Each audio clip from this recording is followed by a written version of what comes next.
मुंबईसाठी एक महत्त्वाची बातमी आहे। मध्य रेल्वेच्या मेन लाईन आणि हार्बर मार्गावर आज मेगा ब्लॉक असेल। तर ठाणे ते कल्याण या दरम्यान सकाळी 11 ते दुपारी 4 वाजेपर्यंत ब्लॉक घेण्यात येतोय। तर हार्बर मार्गावर सुद्धा पनवेल ते वाशी दरम्यान देखभाल आणि दुरुस्तीच्या कामासाठी ब्लॉक घेण्यात येतोय। ट्रान्स हार्बरवर सुद्धा नेरूळ ते पनवेल लोकल सेवा या ब्लॉक दरम्यान बंद असतील।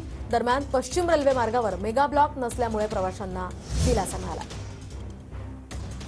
मात्र मध्य आणि हार्बर मार्गावर ब्लॉक असेल याचाच आढावा घेतला आमच्या प्रतिनिधींनी।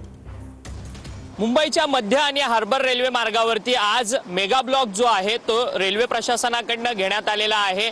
मुंबईमधल्या रेल्वे मार्गावरील दुरुस्तीची कामे असतील, त्याचसोबतच सिग्नल यंत्रणेतील काही तांत्रिक दुरुस्ती असतील, त्या सगळ्यांच्या कामांच्या संदर्भात आज मध्य आणि हार्बर या दोन्ही मार्गावरती रेल्वेचा मेगा ब्लॉक जो आहे तो पाहायला मिळणार आहे। सकाळी 10:40 ते दुपारी 3:40 हा संपूर्ण दुपारचा संपूर्ण मेगा ब्लॉक जो आहे तो मध्य रेल्वेवरती घेण्यात येणार आहे। जर्नलिस्ट रोशन गायकवाडसह अक्षय मंकणी, TV9 मराठी, मुंबई।